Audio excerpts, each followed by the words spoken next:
Here are my thoughts very quickly, because I know things need to move fast at these times, on how to record learning and to make it stick. So what have we got? Let's go to the first slide. These are my key messages. I'll read them out. Reflection on practice accelerates insight and learning.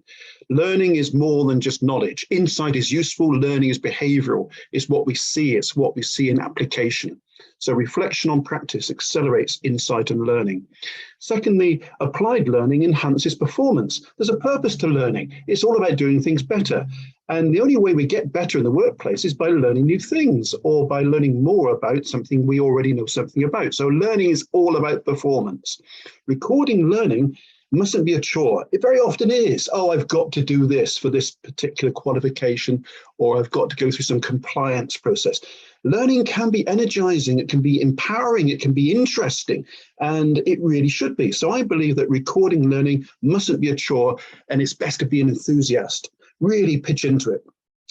Fourthly, reflection recording learning can be done in many ways. It doesn't have to be written down. I take part in many what I call learning conversations. They're recorded. I put them out on my YouTube channel and I put them out on my websites. So reflection recording learning can be done in many different ways. It can be audio, it can be video, it can be interactive in some way.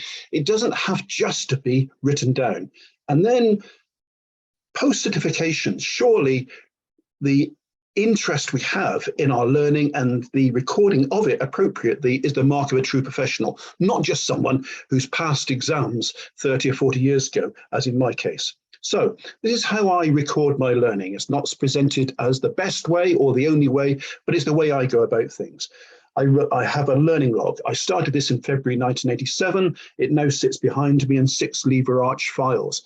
It currently has 1,984 entries. I'm partway through another one. It amounts to, I'm not showing off here, it's just what it's become over a long time, 1.4 million handwritten words. So I've been at this a long time. I don't sit down and write endlessly my learning log for 5 hours, but I nibble at it 20 minutes a day, sometimes 35 minutes a day, never an hour. Surely we can find that time if we really care enough. And I've been doing it a long time. That's why it's got so big. So I do this in 2 formats, a deep one issue format, which I'll show later, and transactional, just to capture things as they happen.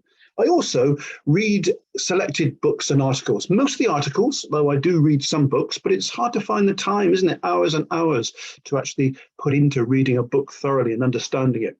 When I read, most likely articles, but sometimes books, I don't just read and forget, because I don't have the time to waste on that. I note direct quotes from that, which I think hit me with particular impact, and then I type them up. That might seem like a huge investment of time, but what is the point of investing time on reading something without capturing? Because you forget it, or worse still, you remember badly. So I very carefully target the time I have for reading to those things that I think I'll get most from, and then I capture that learning. Otherwise, what was the point? I have a podcast, and that allows me to interactively and talking sometimes almost to myself. Who else listens to it? I don't know, but I do know a bit.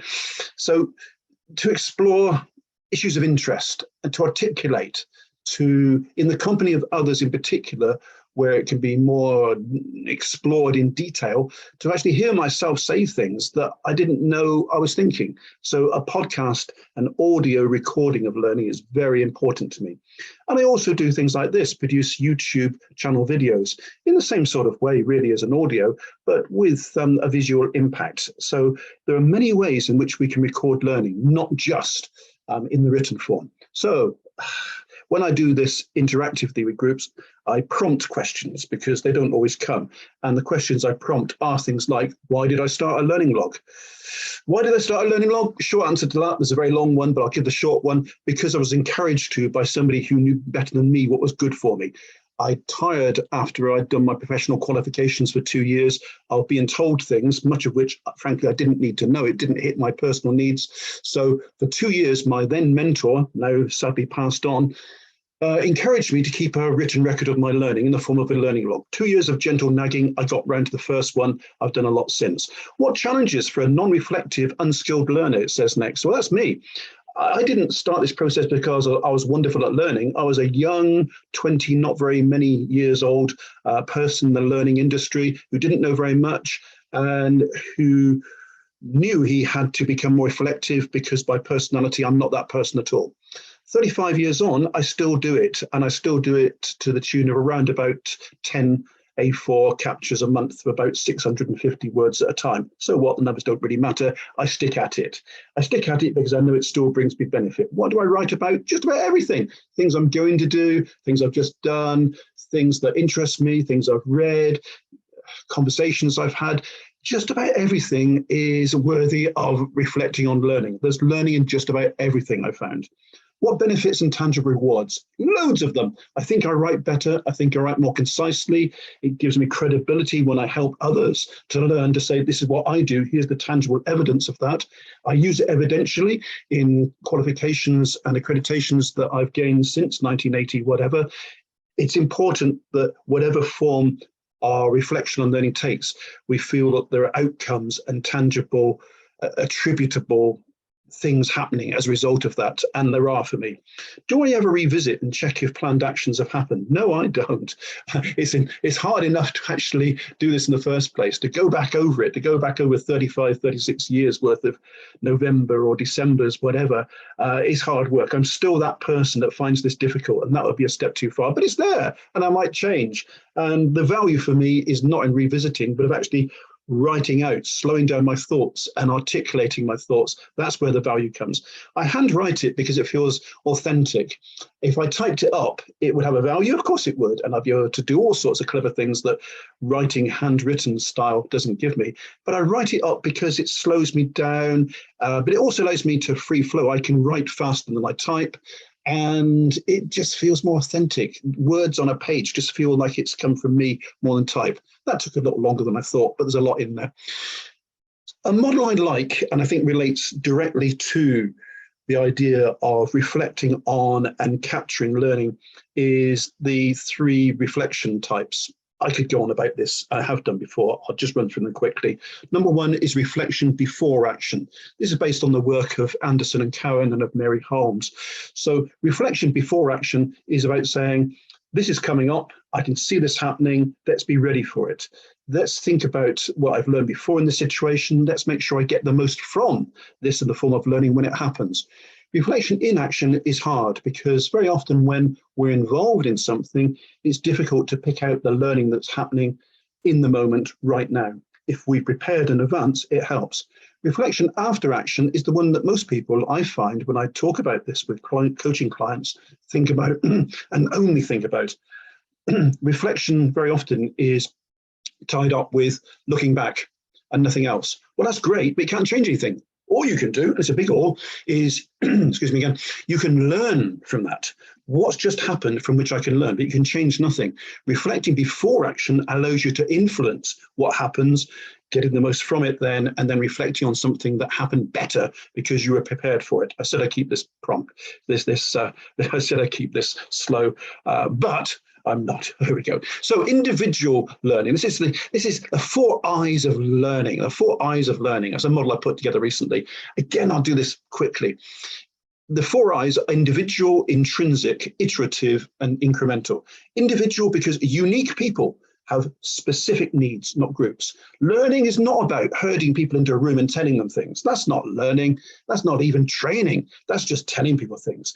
My focus all the time is on individuals. Individual, unique people with individual, unique contexts, variables, motivations, circumstances. Wow, everything. Everything's different. Just because we put people in rows of chairs and do training at them doesn't mean to say anyone's learned anything. And the more we treat people as individuals and the more people see themselves as individual learners, the more powerful any reflection on learning will be. Groups don't reflect, individuals do. So intrinsic, life and especially work is inherently developmental. If we rely upon formal organized events for our learning, we wouldn't learn very much. Most surely of what we learn is from the natural, everyday, very often haphazard and unplanned and unmanaged activity around us. Therein lies our learning. So intrinsic means life and especially work is inherently developmental. Recognizing that, seeing the workplace and life as a learning place is a big step, and it's powerful and it's so useful because therein lies your learning. The third I is iterative. Learning is not linear. It doesn't happen in a naturally progressive way. I learn this, then I learn that, then this, I learn this, I'm always upward. It doesn't work that way. Learning is not linear. Persistence clears obstacles. You go forward a bit, you go back 2 bits. You go forward 2 bits, you might go back 3, but then you might go forward 3 or 4, and then another 1. Persistence, sticking with things, putting up with the frustrations and confusions that learning can sometimes require us to do is not easy. And the best learners, the people who reflect most on their learning and get the most from their learning, are people who can persist with things that other people give up upon. So learning is iterative. The final I, individual, intrinsic, iterative, is incremental.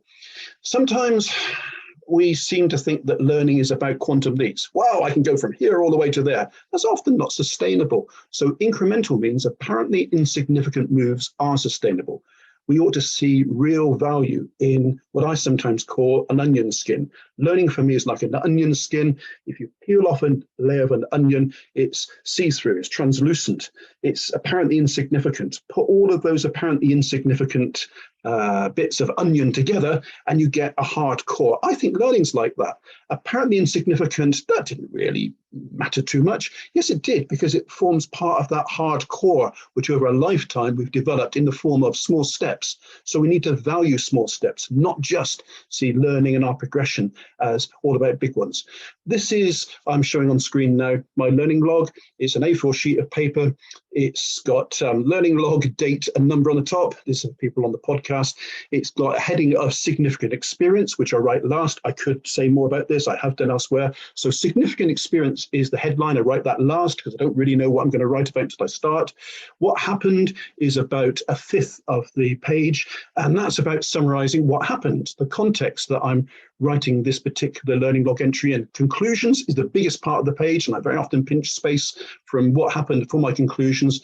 And most of my conclusions, almost all of them, start with the word that. It's a great concluding word. That I was just wonderful. I've got so much better. That I'm getting worse. I need to work harder at this. That so-and-so is worth keeping in touch with. That what I just read is powerful. I need to think about it. That concluding words. So what happened? Conclusions. What stops this being a diary is then I have a box for actions. What am I going to do about this? Numbered. Number 1, number 2, number 3, not number 17, but not just number 1. Typically I have 5 or 6 actions and they're numbered, because then the when that follows it relates to each of those. So number 1 action will have a number 1 when. The when could be when I next do this, or it could be end of next week or within a year or whatever. So this is a learning log with significant experience, what happened, conclusions, actions, and when, which is all about doing things differently and better, not just the process of reflection.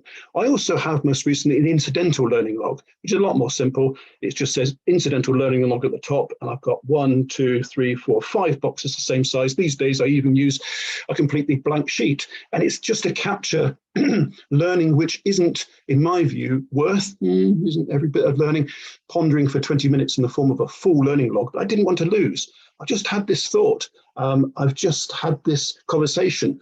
Bang, bang, bang, just to capture learning which would otherwise be lost. So I keep an incidental learning log. I've now put on screen 2 examples of a completed learning log. These date from 18 months or so ago at the time of putting this together. And it's just to give an example of what it looks like. It looks a bit messy. It's clear enough, at least to me, it's handwritten. I pinch space into the conclusion, from conclusions into what's happened, because I overflow. Conclusions for me are most important. All of what I just said is there. There are 1, 2, 3, and then 4 actions on the 2 that I'm showing here. It's just an example of what it looks like. And then I've put up an example of a completed incidental learning log. Again, handwritten, again on the page around about 650 or so words. And finally, just to show off, I've got a nice big picture of my 6 lever arch files, which what my learning log currently looks like. Again, that's purely my learning log. Then there's the podcast, then there's the YouTube channels, then there's the conversations I have with people, then there's the reading that I do and that I keep and note. learning is important. Learning is so important because it's the vehicle, it's the platform we have from which we get better. And learning is all about a personal, unique journey. I encourage people, all the people I work with, to manage that process, take responsibility for that process, and to do what it takes to get it right in your context, in your way, reflecting your needs. I hope that helps. The final slide I always put together is where to find me: my websites, my podcasts, my YouTube channel, and anyone who gets in touch with me, I'm really pleased to hear from, because I like to find kindred spirits, other people that share my enthusiasm for learning and how to make it work best.